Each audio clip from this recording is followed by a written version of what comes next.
আসসালামু আলাইকুম বন্ধুগণ, আপনারা নিশ্চয়ই জানেন যে মিয়ানমারের বাগো অঞ্চলের পিআইএ সামরিক কাউন্সিল প্রায় 50 জন রাখাইনকে আটক করেছে, যাদের মধ্যে রাখাইনদের উপর ভ্রমণকারী নিষেধাজ্ঞার কারণে অবৈধভাবে ভ্রমণকারী মহিলারা ছিলেন এবং জোর করে তাদের সামরিক বাহিনীতে চাকরি করার জন্য নিয়ে এসেছিলেন।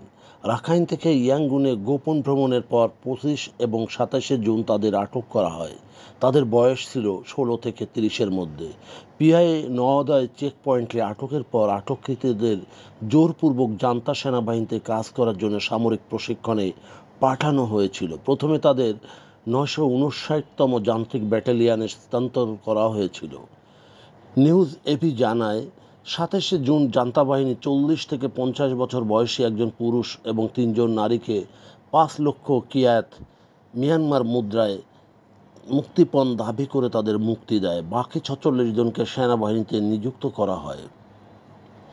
রাখাইনে অব্যাহত সংঘাতের কারণে সামরিক বাহিনীতে রাখাইন নাগরিকদের চলাচল, বিশেষ করে রাখাইন অঞ্চলে, তাদের কঠোরভাবে সীমাবদ্ধতা আরোপ করেছে।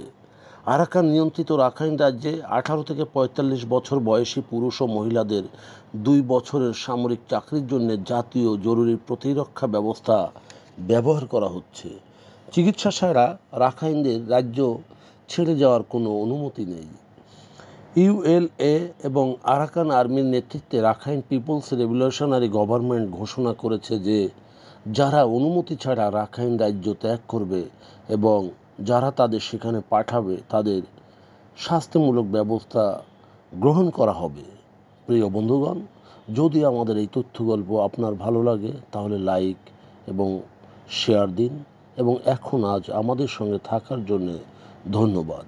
আমাদের ফলো দিন এবং সাবস্ক্রাইব করুন।